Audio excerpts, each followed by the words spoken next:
That's it. That's all they have to do. But the biggest difference for me in this Ryder Cup is very simple. It comes down to two things so far. Scottie Scheffler is the #1 player in the world. Now, we've had the official world golf ranking since 1986. Scottie Scheffler was the first player, #1 in the world in a Ryder Cup, to lose his first 3 matches when he lost Saturday morning. And then he doubled down. Greg Norman just went off on Scottie Scheffler, and golf hasn't seen chaos like this in years. His fiery rant after the Ryder Cup loss has the entire sports world spinning. Fans are picking sides, players are whispering in locker rooms, and the calm, polished image of Team USA just cracked wide open. But what's really behind Norman's explosion? Oh, there's a whole lot more to this meltdown than one bad weekend. The stage was Bethpage Black, the 2025 Ryder Cup, the event that was supposed to be America's grand revenge tour after getting smoked in Rome 2 years earlier. Team USA stormed into New York like rock stars, waving flags, screaming confidence, and riding behind their captain, Keegan Bradley, a man picked specifically to bring wild energy to the gentleman's game. The home crowd was electric, rowdy, and ruthless. And for the first time in Ryder Cup history, the players were paid. Yep, $400,000 stipends per golfer. A move that made the golf purists clutch their pearls and choke on their Arnold Palmers. And right in the middle of this circus stood Scottie Scheffler, the PGA Tour's golden child, the man with the quiet smile and killer game, coming off a dream season with wins at the Masters, the Players, and nearly everything else that mattered. He showed up at Bethpage looking untouchable. Destiny in Nike shoes, the guy who'd finally dragged Team USA back to Ryder Cup glory. But instead of carrying the team, Scheffler fell apart. Paired with Russell Henley in foursomes, his game vanished like a ghost. Drives sliced, irons ballooned, and putts rolled past the hole like they were allergic to dropping in. The European squad, led by the ice-cold and clinical Ludwig Åberg, made it look too easy. By the time the morning smoke cleared, Europe was up 5-3. And social media was already lighting torches. Uh-oh, fans typed, watching their anchor sink before their eyes. That's when Greg Norman reappeared, and he didn't hold back. After keeping quiet leading up to the Cup, the shark finally struck, lashing out with fake sympathy and razor-edged words. He tore into Scheffler's leadership, his attitude, even the PGA system that made him the chosen one. Norman's tone was part pity, part venom, the kind of double-edged performance only he could pull off. "When you're the best in the world," he said, pausing for dramatic effect, "you better act like it." And just like that, golf had its newest feud, and the fallout's only getting started. Greg Norman didn't just throw shade, he dropped a grenade. On a post-match panel, he smirked and said, "You don't crumble under noise, you use it." Translation? Scheffler choked. That one line hit harder than a driver off the tee, and just like that, the spiral began. The crazy part? Not too long ago, Norman was singing Scottie's praises during LIV Golf's rise, calling him unflappable, the guy who never cracked under pressure. But now, that same calm turned to chaos. With the weight of the home crowd, the pressure of defending U.S. pride, and those $400,000 stipends hanging over him, Scheffler didn't just bend, he broke. The Ryder Cup didn't define him. It exposed him. By the end of day one, Team USA's confidence had turned into straight-up panic. Captain Keegan Bradley's wildcard picks suddenly looked like scratch-off tickets that didn't hit. And Europe's captain Luke Donald, cool as ice, precise as a surgeon, just kept cutting through America's ego one match at a time. It wasn't just a bad start. It was an omen. The crowd could feel it. The analysts could see it. And deep down, every U.S. player knew it. The storm was here. The scoreboard was ugly, but the energy, even worse. Scheffler, sitting at 0-1-1, looked like a man being haunted by his own highlight reel. Every time the camera zoomed in on him mid-swing, you could practically see the ghost of Rome 2023 whispering in his ear. Not again. The morning foursomes were already rough, but the afternoon fourballs, that was a full-blown funeral. Scheffler was paired with Brooks Koepka, a duo meant to unleash chaos and firepower, but instead, it was confusion and silence. Koepka's drives were missiles, but Scheffler's irons couldn't find a green to save his life. Inches off here, feet off there, and those tiny misses felt like miles. Across the fairway, Europe's young assassins, Ludwig Åberg and Viktor Hovland, looked cold and calculated, draining birdies with the same emotion you'd use folding laundry. They weren't even celebrating anymore. They were bored. The final score, 2-1 to Europe. And just like that, Scheffler's Ryder Cup record dropped to a brutal 0-6 in his last 6 matches. The post-round pressers were straight-up theater. Captain Keegan Bradley tried his best to sound optimistic, saying, "Scottie's our guy." Scottie Scheffler simply didn't show up. And yes, the Euros made all these kinds of amazing putts and chip-ins to do all these wonderful things. But if you're the best player in the world, you better goddamn play like it if the United States wants to win. And Scottie Scheffler simply did not. In the morning session on 18, he shanked a wedge on 18. Shanked a wedge into a bunker, or into the fescue around a bunker, that essentially lost the match. He stubbed a putt down the stretch on Saturday afternoon. He's the best in the world for a reason, but even that came off shaky, like a man convincing himself more than anyone else. The fans at Bethpage, loud, loyal, and famously unforgiving, started to lose patience. The cheers turned into mutters, the claps turned into groans, and for the first time in his spotless career, Scottie Scheffler wasn't just battling Europe, he was battling his own country's doubt. Boos started slipping between the cheers, and the once proud chant of "Scottie, Scottie" began sounding less like support and more like a courtroom interrogation. The crowd wasn't hyped anymore, they were worried. And then came Greg Norman. Oh, Greg, the man who can turn shade throwing into an Olympic event. Sitting smugly on a Golf Channel panel, he dropped the verbal equivalent of a bunker grenade that shook the entire sport. He said, "The US has all the talent, but none of the cohesion. And Scottie, being the best on paper, doesn't mean much when the paper's on fire." Boom! No filter, no sugarcoating, just pure shark energy circling fresh blood in the water. The words hit like a body blow. Scheffler, who'd built his career on calmness, professionalism, and that nothing phases me vibe, suddenly found himself gasping for air in a storm of noise. Every missed putt became a meme waiting to happen. Every misstep a headline. Norman's smirk became the symbol of Scheffler's unraveling. And social media? Oh, it exploded. Twitter, or X now, turned into a feeding frenzy. Memes of Scheffler missing 2-footers flooded the feed, edited alongside Norman's cold quotes and dramatic slow-motion replays. Captions read things like "World number 1, not this weekend," and "From Masters champ to meltdown in 72 hours. The golf world can be classy, but online, it's ruthless. And by the time the sun rose on Saturday, the story had already been written. Team USA wasn't being beaten by Europe. They were being beaten by their own dysfunction. And whether it was fair or not, Scottie Scheffler had become the face of that collapse. Saturday didn't arrive with excitement. It crawled in with hangover energy. The kind of vibe that feels like regret mixed with burnt coffee and forced optimism. Team USA desperately needed a comeback, but instead, they served another disaster. The scoreboard flashed Europe 9, USA 5, and the American dream was fading fast. Leading the parade of heartbreak, none other than Scottie Scheffler, the world's #1 golfer who suddenly couldn't buy a putt, a win, or even a shred of confidence. He got paired up again with Russell Henley for the morning 4 balls, a move meant to stabilize the chaos. But instead of calm, they brought pure confusion. Across the fairway, Jon Rahm and Tyrrell Hatton tore through them like breakfast sandwiches, fast, messy, and with no mercy. Scheffler's once smooth swing, usually poetry in motion, now looked like slam poetry at a corporate retreat, technical, awkward, and emotionally flat. He wasn't just missing shots, he was missing his identity. By the 9th hole, you could see it on his face. Frustration, disbelief, exhaustion, the crowd went quiet. The pressure wasn't just on him anymore, it was crushing him. By the 13th hole, the gallery had shifted from rowdy to restless. The energy went from wild celebration to uneasy silence. When yet another birdie slid heartbreakingly past the lip, a voice from the crowd broke through the tension. "Let Norman coach you, Scottie." It was meant as a joke, but the laughter that followed, brutal. The fans roared, and for the first time, it felt like the ghost of Greg Norman wasn't just talking. It was hovering over Bethpage.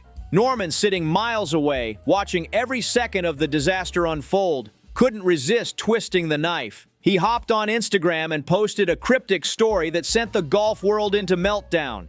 Pressure reveals the real. No tags, no context, just that. Golf Twitter translated instantly. Shark smells blood. And by lunchtime, that screenshot had gone viral. 50,000 shares in under an hour. Scheffler and Henley wrapped up their round with a brutal 3-2 loss, and Scottie's Ryder Cup record sank to 0 and 3-1. Even the NBC commentators, normally gentle when it comes to golf's golden boy, couldn't stay quiet anymore. Brandel Chambly sighed on air and said, "For someone who dominates week to week, he looks completely lost in this format." Ouch! Captain Keegan Bradley made the call nobody wanted to say out loud. He benched Scheffler for the afternoon matches. The official excuse? Rest. But everyone knew what it really was. A mercy benching. Scottie didn't need rest. He needed a reset, maybe even an exorcism. The cameras caught him later on the range, alone, pounding wedges into the turf with silent fury. No talking, no expression, just that quiet rage of a man watching his image crumble. Meanwhile, Team USA went out and did what they'd been doing all weekend, losing again. By sundown, Europe's lead had ballooned to 11.5, and the scoreboard looked like a crime scene. This wasn't just a loss anymore. It was public humiliation. And in that humiliation, Greg Norman found his spotlight. That night, on a late podcast appearance, he didn't hold back. He went nuclear. "This is what happens when golf becomes business, not battle," he growled. LIV built warriors. The PGA built accountants. That line sent shockwaves through the golf world. It wasn't just a jab at the PGA system. It was a direct hit on Scheffler himself, the poster boy for that so-called corporate golf culture. To Norman, watching Scottie crumble under pressure wasn't sad, it was validation. In his eyes, this was proof that his revolution had already won. Bethpage Black, once hyped as a cathedral of American patriotism, had transformed into a coliseum of chaos. The New York fans, loud, loyal, and just unhinged enough, turned the Ryder Cup into pure theater. Every chant, every boo, every sarcastic cheer echoed with drama. It was wild, raw, and unpredictable. And not even Greg Norman himself could have scripted a more explosive spectacle. By Saturday afternoon, the jeers weren't background noise anymore. They were the soundtrack. The New York crowd had gone from fiery to full-on feral. Rory McIlroy got heckled just for breathing. Jon Rahm got booed for smiling.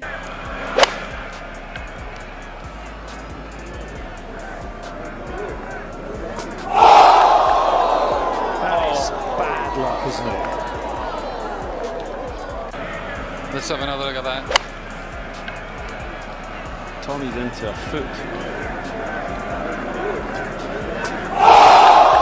That's so unlucky.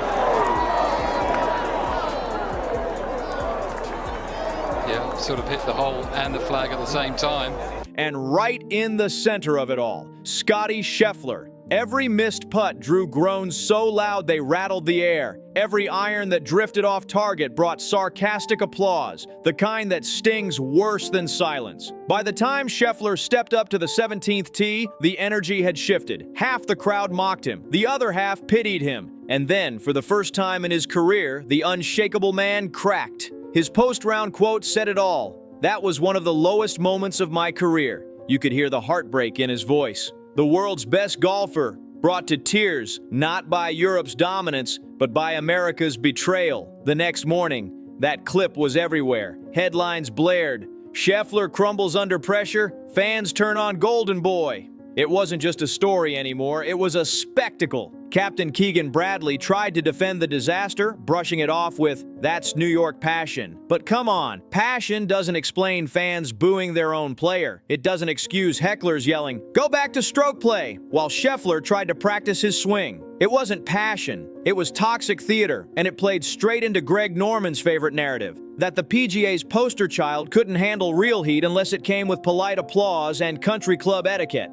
Meanwhile, Europe was thriving. Rory McIlroy and Tyrrell Hatton were feeding off the chaos like rock stars in a rowdy bar. Every jeer just made them stronger. Every insult fueled their fire. They were grinning, fist-pumping, hyping up the crowd that was supposed to intimidate them. And then came Greg Norman, again. In a post-event interview, he twisted the knife with a smirk that could slice glass.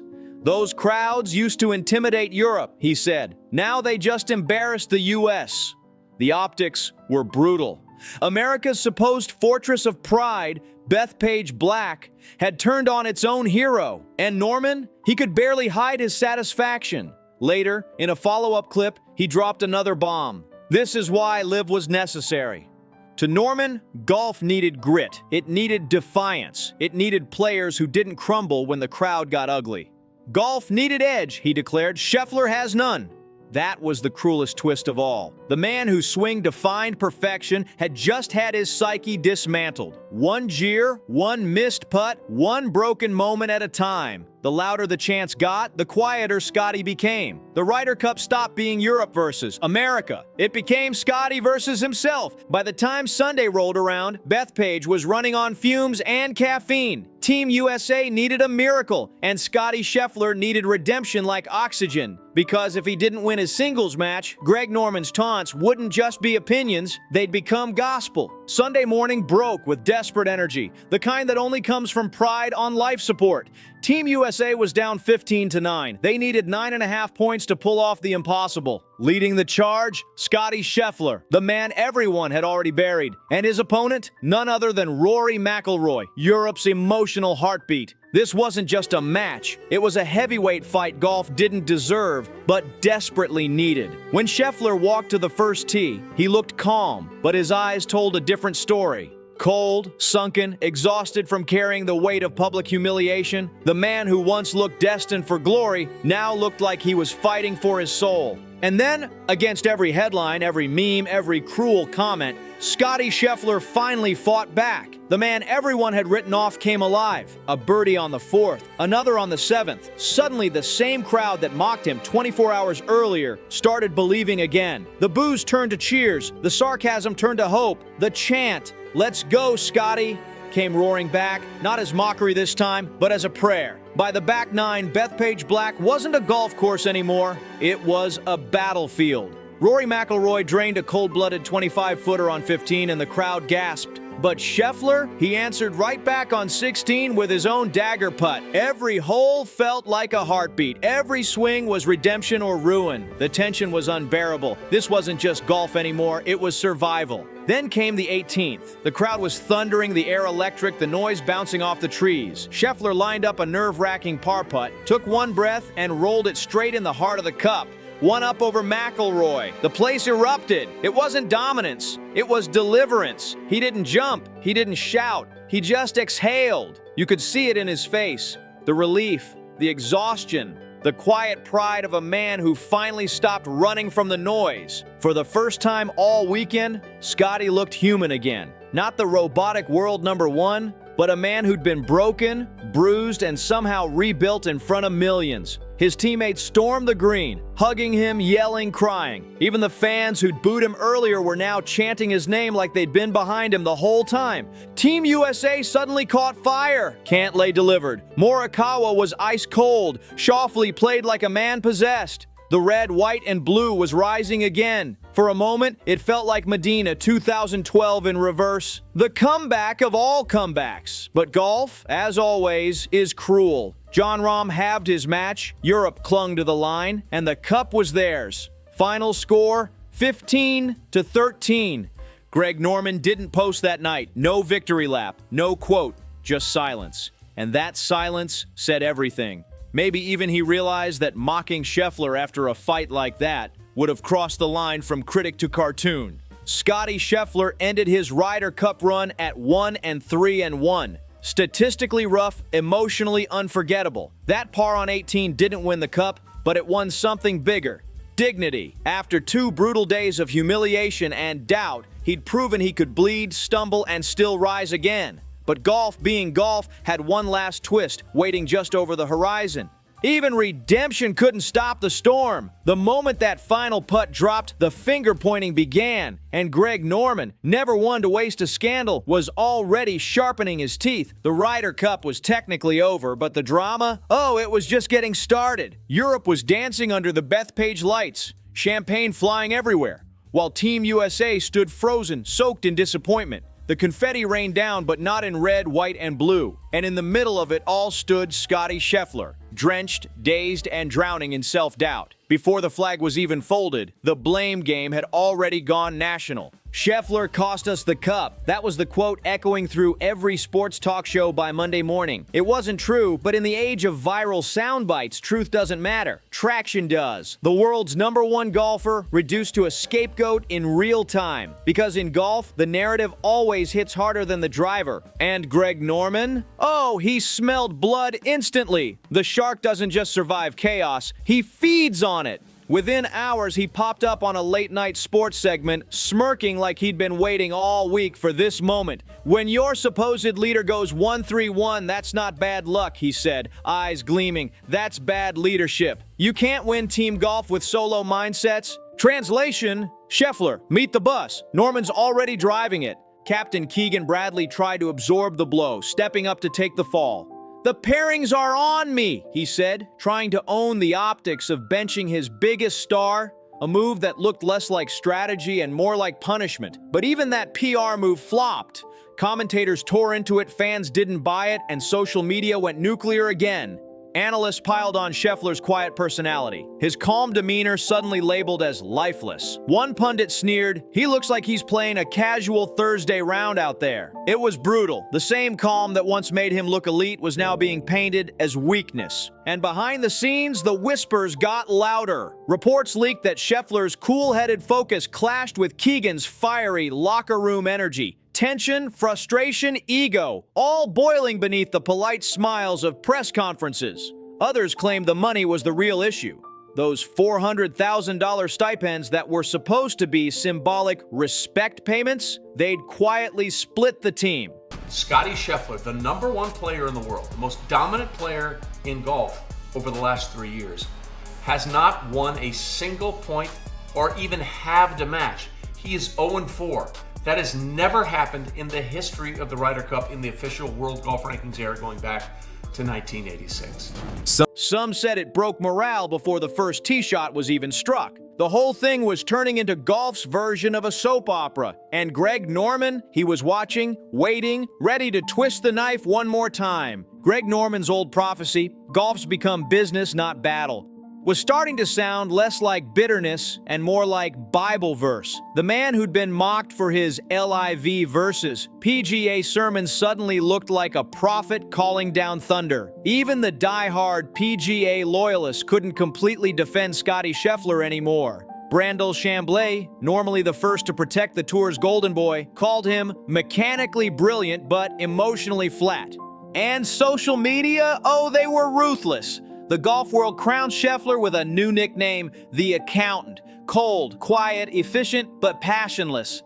Greg Norman couldn't resist. He reposted the meme on his Instagram story with a shark emoji and nothing else. Subtlety has never been his brand, and this was no exception. What made it sting even more was Scheffler's silence. No press rebuttal, no social media post, nothing. Maybe it was maturity, maybe it was strategy, or maybe he was just tired of being ripped apart. But in the echo chamber of post-Ryder Cup chaos, silence doesn't sound classy. It sounds like surrender. For Norman, it was vindication. For Scheffler, it was a bruise that wouldn't fade. And for Team USA, it was just another sad chapter in their never-ending comedy of errors. Big names, big egos, and the same familiar collapse. Greg Norman made sure to twist that knife deeper, smugly saying, "You can't buy chemistry, and you can't fake killer instinct." Then came the Monday mayhem. If golf ever had its version of a talk show food fight, this was it. Every analyst, ex-pro, and retired legend with a mic jumped in, all pointing fingers straight at Scottie Scheffler as if he'd been the only man holding a club all weekend. Shane Ryan from Golf Digest tore into Keegan Bradley's captaincy, calling it a case study in chaos, but saved his sharpest jab for Scheffler. The best player in the world forgot how to lead. Ouch! And then came Rick Goff, never known for tact, who decided to turn the whole thing into a viral report card. His tweet read, Scheffler, D. DeChambeau, C+, USA strategy, F. Within an hour, it had 1 million impressions. And of course, Greg Norman retweeted it, proudly fanning the flames. The Shark was still basking in his self-proclaimed glory, calling himself proven right at last. But he wasn't done.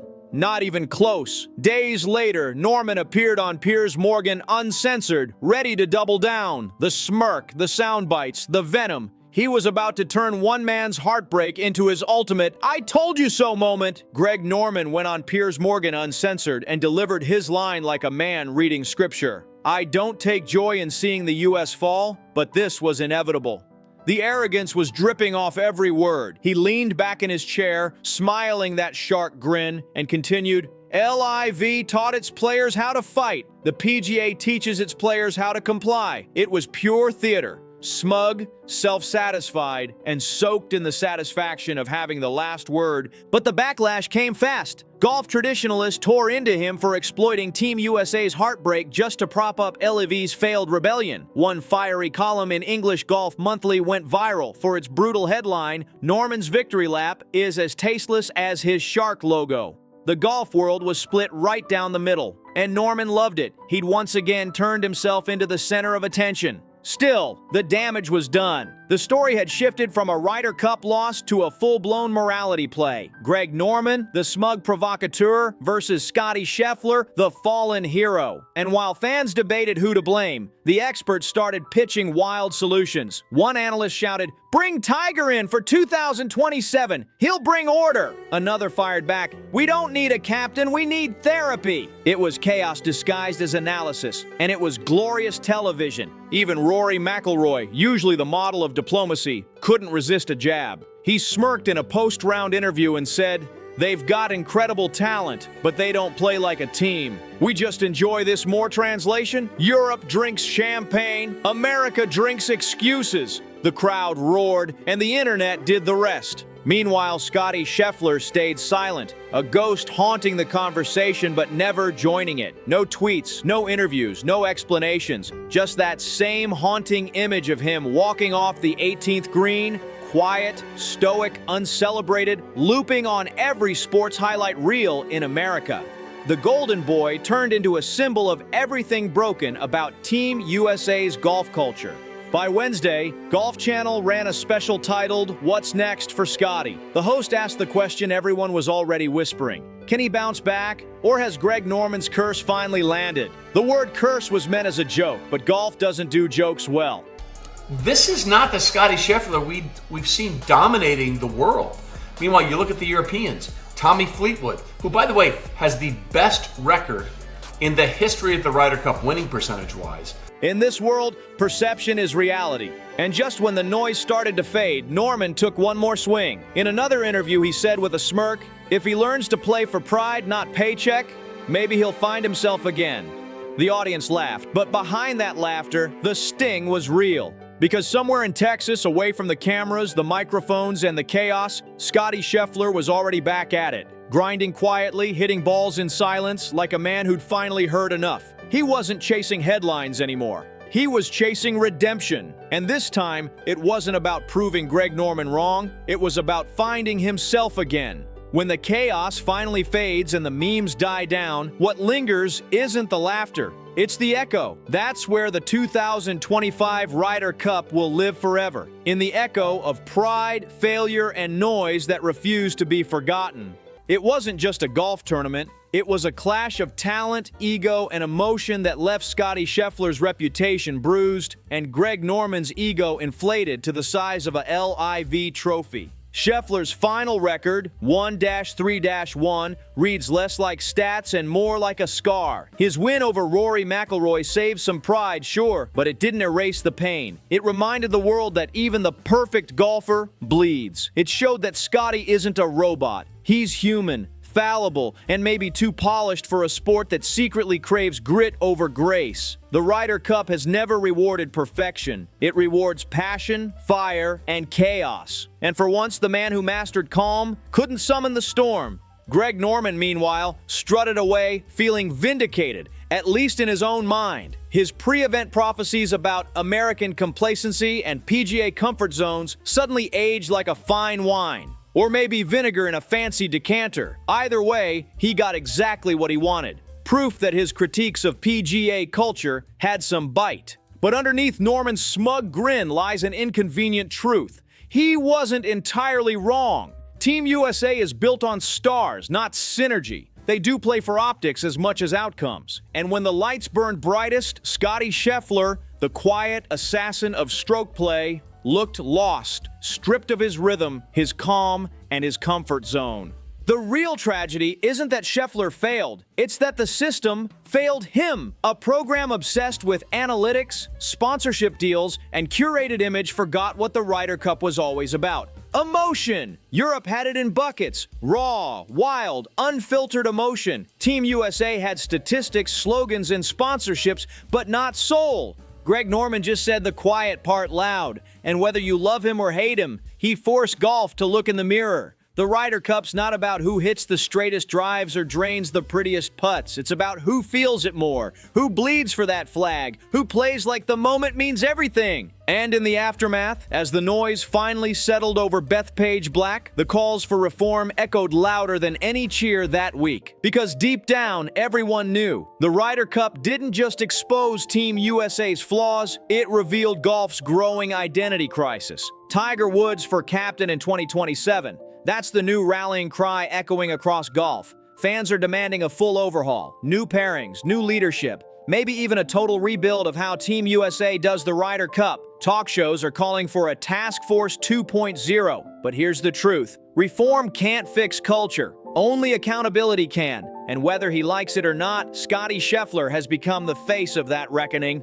A year from now, the memes will fade, the hot takes will cool, and Greg Norman will probably find a new target to torment. But the scar of Bethpage Black? That'll linger. Not because of the loss, but because of what it revealed. That greatness without grit is just marketing. That talent without chemistry is just noise. Scheffler might never say it out loud, but deep down, he knows this Ryder Cup will define him. Not as a player, but as a person. Because golf doesn't remember who smiled on Sunday. It remembers who survived the storm. And Scheffler, he walked through it. Battered, bruised, and still standing. His story isn't over. It's just entering the next chapter. The critics got their headlines, Norman got his soundbite, and Scottie got something far more permanent. A scar. But scars tell stories, and his, oh, it's not finished yet. Bethpage didn't just break him, it built him. It reminded the golf world that perfection isn't the point, resilience is. And as the echoes of that chaos still hum across the sport,